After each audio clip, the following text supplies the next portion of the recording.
नमस्कार, आवाज एट 9 में आपका स्वागत है। आपके साथ मैं हूं विपिन भट्ट। शुरुआत हेडलाइंस के साथ। रियो में पीवी संधू ने रचा इतिहास, जीता लोगों का दिल। हालांकि फाइनल मुकाबले में स्पेनिश खिलाड़ी कैरोलिना से हारी, लेकिन दी जोरदार टक्कर।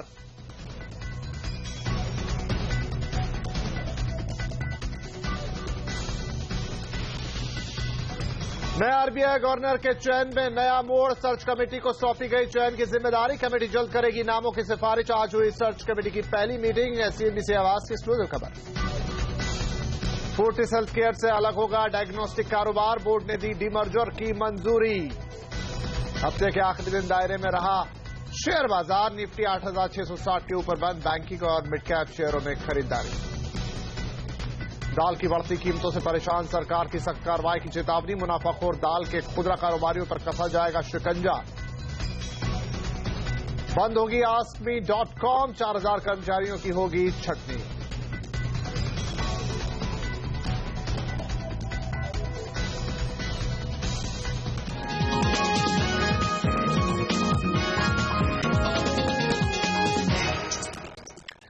जी हां, हम भी कहेंगे और पूरा देश कहेगा शाबाश सिंधु।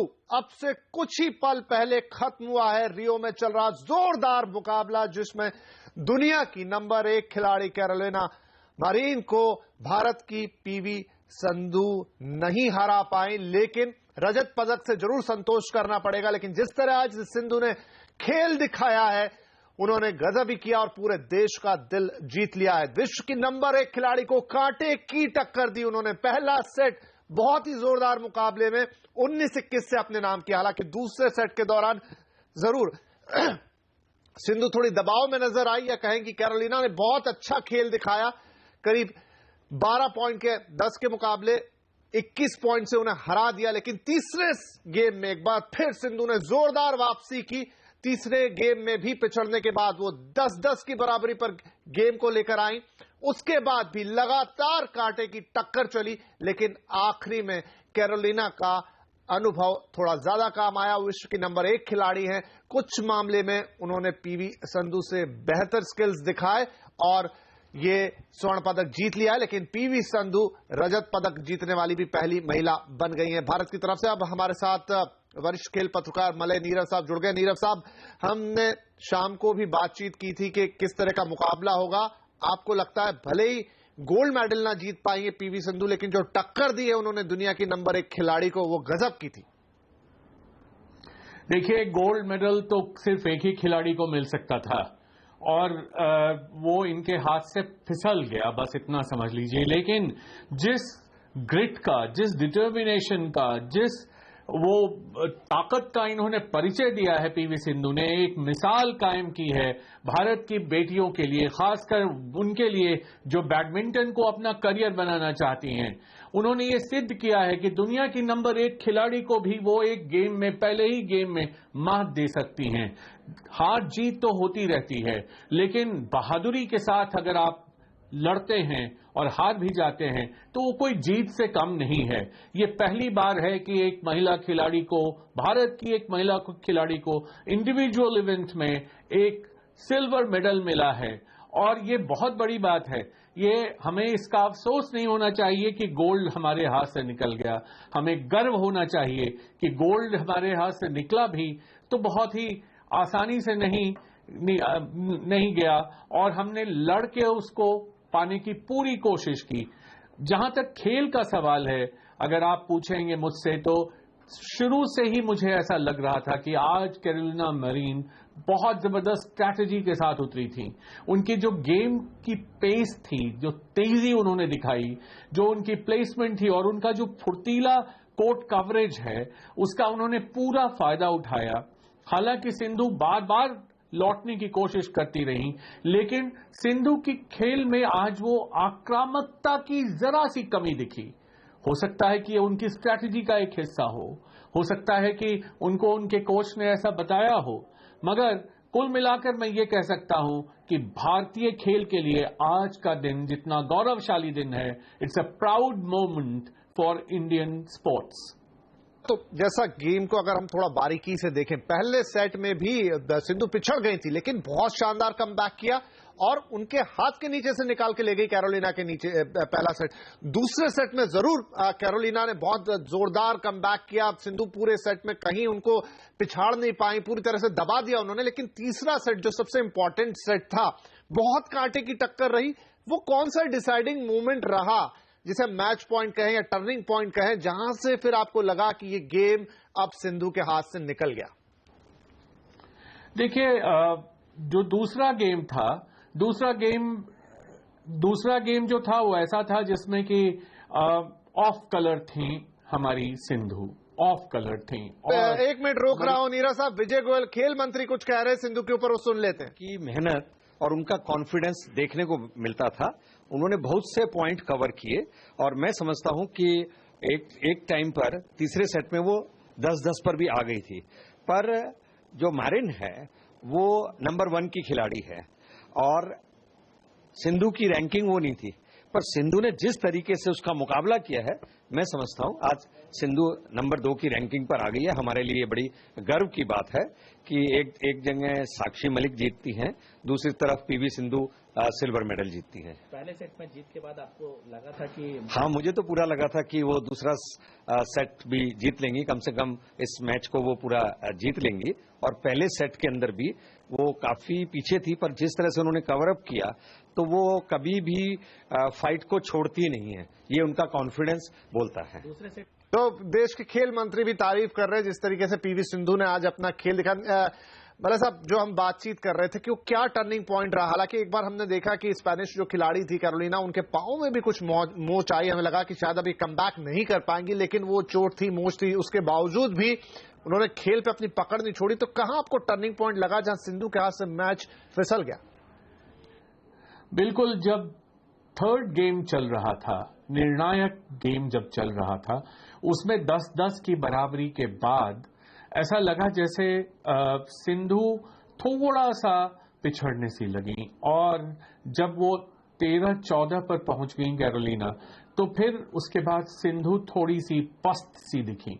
ऐसा नहीं था नॉर्मली, क्या अभी तक जो सिंधु का खेल देखने को मिला है, जो आपने देखा सेमीफाइनल में भी, कि वो आधी दूरी से वो दोबारा वापसी करती थी और करके वो छीन लेती थी गेम, जैसा कि उन्होंने आज पहले गेम में किया। और उस तरह से वो नहीं कर पाई तीसरे गेम में। उसका कारण ये था कि मैंने जो पहले कहा कि जिस प्रकार से आक्रामक खेल का प्रदर्शन मरीन ने किया, जो आक्रामकता उनके खेल में थी और जिस प्रकार से वो कोर्ट को कवर करती हैं, ये मैं शुरू से कहता आ रहा हूं कि उनमें वो फुर्ती है कि वो कोर्ट पर बिल्कुल एक सिरे से दूसरे सिरे पर चली जाती हैं बिना थके हुए। और जब नेट के पास गेम होता है तो उसमें उनको बढ़त मिल जाती है। यही हुआ उनके साथ भी। मगर ऐसा है कि तो नीरज साहब हाँ, एक मिनट में फिर माफी चाहूंगा। सिंधु की माता पिता का इस समय रिएक्शन आ रहा है, वो सुन लेते हैं, उनकी क्या प्रतिक्रिया है। Championship gold medal. However, we assure you that under the guidance of her coach, in the coming years, Sindhu will definitely perform well and keeps the hopes of all the Indians high. We thank you for giving us all the support, especially the press, the coverage, everything.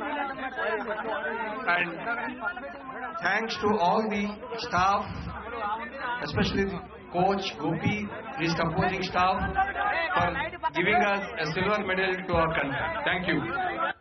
तो थोड़े भावुक यहाँ पर सिंधु के माता पिता, खासतौर पर उनके पिता जो अभी बात कर रहे थे। बहुत उम्मीदें थी जाहिर तौर पे, लेकिन बहुत ही शानदार प्रदर्शन किया। उनकी बेटी ने पूरे देश को गौरव करने का मौका दिया है। नीरज साहब हमारे साथ बने। तो नीरज साहब, जो हम एनालिसिस कर रहे थे गेम का, चलिए अब तो फैसला हो ही गया है और ये स्वर्ण पदक आ ही गया, लेकिन माफ कीजिए, रजत पदक आ ही गया है। स्वर्ण हाथ से जरूर गया, उम्मीद थी, लेकिन कोई बात नहीं। लेकिन जिस तरीके से सिंधु का ये पूरा सफर रहा, क्योंकि साइना नेहवाल का ये नाम था और वो बहुत जल्दी बाहर हो गई इस पूरे टूर्नामेंट से, लेकिन सिंधु ने जिस तरीके से आशा जताई, और हम जो शाम को भी बात कर रहे थे कि अचानक से आपको सुनने को मिलता है कि वो पहले क्वार्टर फाइनल में आ गई, फिर सबकी निगाहें गई, सबने मैच देखा, सेमीफाइनल जीत लिया और फाइनल तो मान लीजिए कि कोई विश्व कप क्रिकेट मैच जैसा हो गया था। आज सबकी निगाहें टीवी पे थी, एक एक पॉइंट पे हल्ला और तालियां थी। देखिए, बिल्कुल सही कहा आपने। और फाइनल में जो प्रदर्शन होना चाहिए था उससे बस 19-20 का ही फर्क रह गया। ये नहीं कह सकते हैं कि एक तरफा फाइनल हुआ। कैरोलिना के लिए यह आसान फाइनल नहीं था और वो याद रखेंगी। और इसी सिंधु ने कैरोलिना को डेनमार्क ओपन में 2015 में मात दी थी। और अभी तक जिस प्रकार से हम बार बार नंबर 1 नंबर 2 कहते हैं, नंबर 1 खिलाड़ी होने का अवसर बहुत कम लोगों को मिलता है और जिन्हें मिलता है वो ओलंपिक में पहुंचते हैं, लेकिन ओलंपिक के फाइनल में पहुंचने वाला खिलाड़ी किसी नंबर 1 नंबर 2 से कम नहीं होता, वो भी बहुत बड़ा खिलाड़ी होता है। यहां आज के दिन उस क्षण कैरोलिना के सामने सिंधु थोड़ी सी फीकी पड़ी और वो स्वर्ण पदक उनके हाथ से चला गया। मैं अगर गेम के एनालिसिस आप करेंगे तो पहला गेम जिस तरह से उन्होंने वापसी की, जबरदस्त तरीके से वापसी की उन्होंने। शुरू में जी मलय साहब एक बार फिर आपको रोकूंगा, हम बात आगे बढ़ाते हैं, लेकिन उनकी माँ सिंधु की कुछ कह रही है, इस समय बातचीत कर रही है, उनका भी रिएक्शन सुन लेते हैं। game today, so Sindhu she played little dull. So but did you switch her today?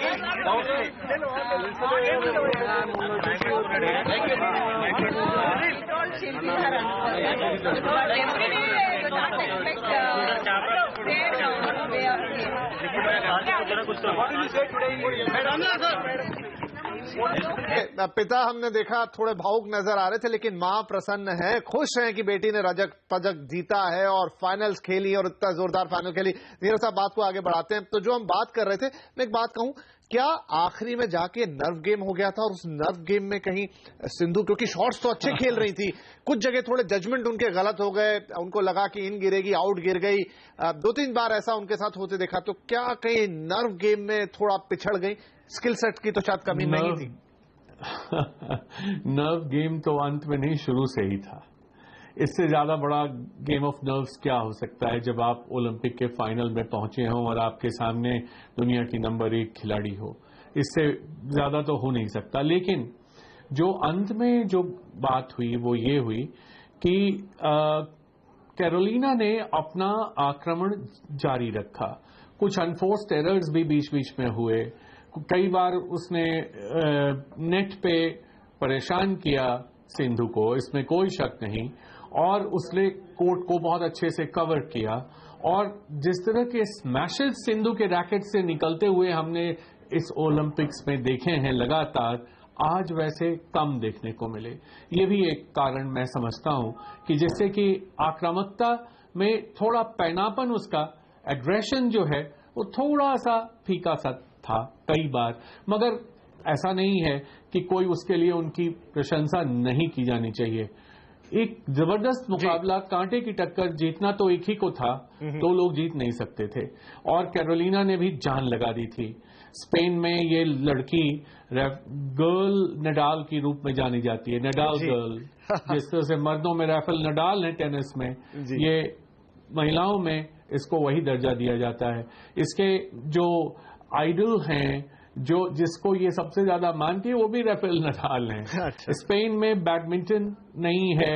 और एक बात जो हम लोगों को याद रखनी चाहिए वो ये कि जो डोमिनेटिंग नेशन है चाइना, जो चीन हमेशा से बैडमिंटन में सबसे प्रभुत्वशाली देश रहा है, वो आज महिलाओं के सिंगल्स के फाइनल में भी नहीं पहुंच पाया।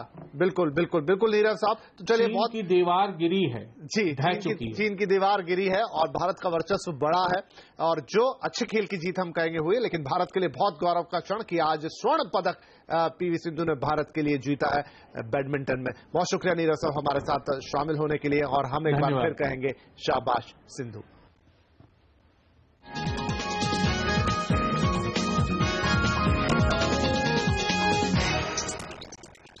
माफी चाहेंगे, रजत पदक जीता है, क्योंकि एक्साइटमेंट गेम की इतनी है कि अभी तक वो स्वर्ण शायद दिमाग पर हावी है। सिंधु ने रजत पदक जीता, भारत के लिए गौरव जीता। चलिए, इसी पे हम लेंगे यहां पर एक छोटा सा ब्रेक, लेकिन ब्रेक के बाद कहीं मत जाइए, क्योंकि एक बहुत बड़ी एक्सक्लूसिव खबर लेकर आ रहे हैं आपके लिए। आरबीआई गवर्नर की नियुक्ति के साथ जुड़ी हुई खबर जरूर देखिए इस छोटे से ब्रेक के बाद।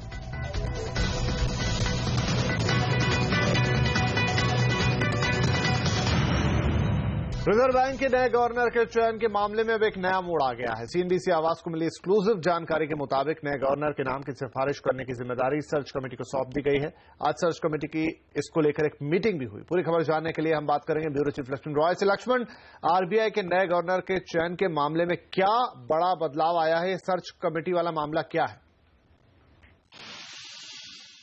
जो अब सूत्रों से हमें जानकारी मिली है उसके मुताबिक रिजर्व बैंक के नए गवर्नर के चयन का पूरा मामला अब एक सर्च कमेटी के पास भेज दिया गया है।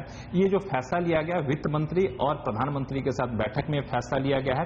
ये वही सर्च कमेटी है जो एफएसएलआरसी यानी फाइनेंशियल सेक्टर रेगुलेटरी कमीशन के सिफारिश के आधार पर बनाई गई थी, जिसका काम सभी फाइनेंशियल सेक्टर के रेगुलेटर के प्रमुखों का चयन करना है। ये जो सर्च कमेटी है इसकी अगुवाई कैबिनेट सेक्रेटरी करते हैं। इसमें एडिशनल प्राइवेट सेक्रेटरी जो प्रधानमंत्री के हैं पीके मिश्रा, वो इसके सदस्य हैं। डिपार्टमेंट ऑफ इकोनॉमिक अफेयर्स के सेक्रेटरी वो इसके सदस्य हैं। जिस फाइनेंशियल सेक्टर के रेगुलेटर के प्रमुख का चयन किया जाना है उसके जो मौजूदा प्रमुख होते हैं वो भी इसके सदस्य होते हैं। यानी इस मामले में रिजर्व बैंक के मौजूदा गवर्नर भी इस कमेटी के सदस्य हैं और 3 बाहरी जो एक्सपर्ट हैं उन्हें इसका सदस्य बनाया जाता है। और जल्द ही सर्च कमेटी की बैठक होगी और फिर उस नाम की सिफारिश की जाएगी जिसे सर्च कमेटी रिजर्व बैंक के गवर्नर के लिए उपयुक्त समझती है। लेकिन सर्च कमेटी के पास कौन कौन से नाम है जिन पर वो विचार करेगी? कमेटी के सामने किस तरह के नाम है?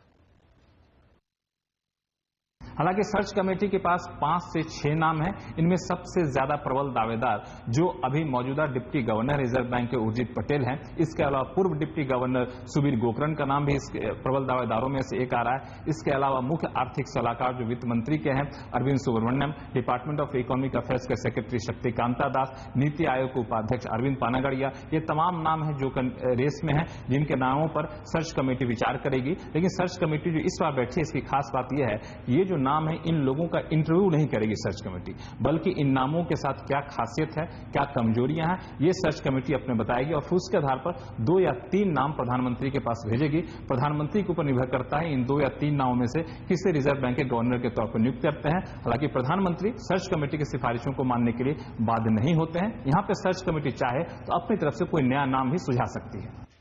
जी बहुत शुक्रिया लक्ष्मण हमसे बातचीत करने के लिए।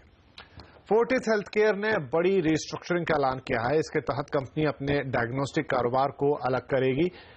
इस खबर पर ज्यादा जानकारी के लिए आप हमारे साथ जुड़ रही हैं हमारी सहयोगी हर्षदा सावंत। हर्षदा, इस डीमर्जर का स्ट्रक्चर क्या है और निवेशकों के लिए इसमें क्या खास है?